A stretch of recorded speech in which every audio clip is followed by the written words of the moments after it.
કે કતારગામ અને અમરોલીને જોડતો રત્નમાલા બ્રિજ પુલ શરૂ કરી દેવામાં આવ્યો છે। જ્યારે તમે જોઈ શકો છો આજે સવારના જ દ્રશ્યો કે લોકો પુલ ઉપર રોંગ સાઈડ જઈ રહ્યા છે। આજે સવારના 8, 8:30ના દ્રશ્યો છે કે લોકો પુલનો ઉપયોગ કરી રહ્યા છે રોંગ સાઈડ જવા માટે। પુલ એક બાજુથી શરૂ કરવામાં આવ્યો છે, બીજી બાજુ બની રહી છે, તે શરૂ કરવામાં આવી નથી।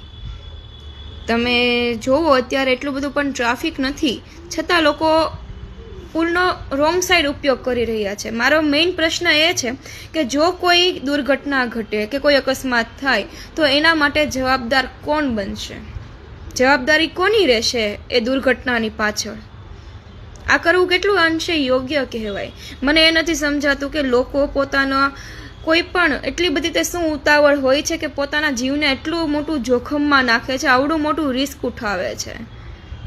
કદાચ અડધી કલાક 15-20 મિનિટ મોડું થઈ જાય તો એમાં આપણું કંઈ બગડી નથી જતું। આ રીતનું રિસ્ક લેવું મારા મત મુજબ તો યોગ્ય નથી। બાકી તમે કોમેન્ટ સેક્શનમાં જણાવજો કે આ કેટલા અંશે યોગ્ય કહેવાય આવું કરવું।